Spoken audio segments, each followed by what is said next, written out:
இங்க ஒரு சமையல் போட்டி நடக்குது. அதுல இருக்கிற ஒருத்தர் மட்டும் மாடோடைய பெரிய எலும்பு எது இருக்கோ அதை எடுத்துட்டு வந்திருப்பாரு. பாக்குற எல்லாருமே இவன் என்ன முட்டாளா, முதல்ல அதெல்லாம் எடுத்து கட் பண்றதுக்கே ரொம்ப லேட் ஆகும், அது இல்லாம சமைக்கிறதுக்கு அதை விட லேட் ஆக போகுது, இங்க போயிட்டு இதை சூஸ் பண்றானே அப்படின்னு சொல்லிட்டு தான் பாத்துட்டு இருப்பாங்க. அந்த போட்டியில பார்ட்டிசிபேட் பண்ற மத்தவங்க எல்லாம் ஆல்மோஸ்ட் சமையலே முடிக்க போறாங்க. ஆனா இவர் இப்பதான் வந்து இன்கிரீடியன்ஸ் எல்லாம் கட் பண்ணி ரெடி பண்ணி வச்சிருக்காரு. ஜட்ஜஸும் பாப்பாங்களா, இவன் சரியான பைத்தியக்காரனா தான் இருப்பான் போல இருக்கு அப்படின்னு தான் நினைப்பாங்க. இப்போ ஒவ்வொரு கண்டஸ்டன்டா எடுத்துட்டு வந்து வைக்க ஆரம்பிக்கிறாங்க. அங்க உட்காந்துருக்க ஒரு ஜட்ஜ் கிட்ட பேக் ஸ்டேஜ்ல இன்னொரு ஜட்ஜ் இருப்பாரு. அவர் வந்து பேசிக்கிட்டே தான் இருப்பாரு. பேக் ஸ்டேஜ்ல இருக்க ஜட்ஜ் கிட்ட யார் எவ்வளவு காசு கொடுத்திருந்தாங்களோ அதுக்கேத்த மாதிரி அவங்களுக்கும் மார்க் போட சொல்லுவாங்க. இப்போ ஒருத்தங்க எப்படி சமைச்சிருக்காங்க, அவங்களோட ஸ்கில்ஸ் என்ன அப்படின்றது கூட பார்க்காம பின்னாடி ஒரு ஜட்ஜ் இருக்காருல, அவருக்கு யாரெல்லாம் காசு கொடுத்துருக்காங்களோ அவங்களுக்கு ஏத்த மாதிரி மார்க் போடுறாங்க. இப்போ இந்த ரெண்டு ஜட்ஜஸும் வந்து டிஸ்கஸ் பண்ணி தானே வந்து மார்க்ஸ் எல்லாம் போட்டுட்டு இருக்காங்க. கூட நிறைய ஜட்ஜஸ் எல்லாம் ஒர்க் பண்ணிட்டு இருப்பாங்க. அவங்களும் வந்து இவங்க என்ன சொல்றாங்களோ அதை அப்படியே வந்து ஃபாலோ பண்ணிடுவாங்க. எல்லாரும் வந்து எடுத்துட்டு போயிட்டு கொடுத்துட்டாங்க. இன்னும் கடைசி 5 நிமிஷம் தான் இருக்கு. இவரு இன்னும் சமைச்சுக்கிட்டே தான் இருக்காரு. எல்லாரும் பார்த்துட்டு கண்டிப்பா இவன் வந்து தோத்து தான் போறான் அப்படின்னு தான் சொல்லியிருப்பாங்க. கடைசி 5 நிமிஷத்துல சமைச்சு வச்ச எல்லாத்தையும் எடுத்து பிளேட் பண்ண ஸ்டார்ட் பண்ணுவாரு. பார்த்தா அழகான ஒரு டிராகனை பண்ணிருக்காரு.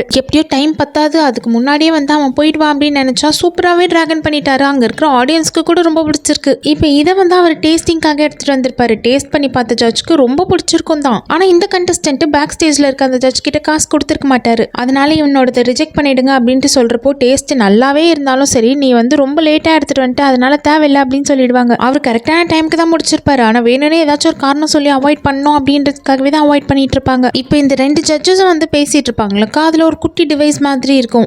பக்கத்துல இருக்கிறவரு சும்மா இப்படி கையை தட்டின உடனே வந்து அவர் காதுக்குள்ள வச்சிருந்த அந்த டிவைஸ் போயிட்டு கீழே விழுந்துரும். அதை எடுத்து எல்லாரும் கேட்டு பார்த்தா இப்போ இவரும் பின்னாடி பேக் ஸ்டேஜ்ல இருக்கிற இன்னொரு ஜட்ஜும் வந்து டிஸ்கஸ் பண்ணி தான் மார்க்ஸ் போடுறாங்க அப்படின்றத தெரிஞ்சுக்கிறாங்க. அதனால இப்போ வேற வழியே இல்லை, ஜட்ஜஸை நம்ப முடியல, எல்லாமே வந்து ஃப்ராட் ஆயிருச்சு. ரிசல்ட்டை ஆடியன்ஸ் கிட்டே விட்டுருவாங்க. ஆடியன்ஸ்க்கு வந்து இப்போ ஒருத்தர் டிராகன் சமைச்சிருப்பார்ல, அவரது வந்து ரொம்ப பிடிச்சிருக்கும். டேஸ்ட்டும் நல்லா இருக்கு, பிரசன்டேஷனும் ரொம்ப அழகா இருக்கு. அதனால இப்போ அவருக்கே ஃபர்ஸ்ட் பிளேஸும் கொடுத்துருவாங்க.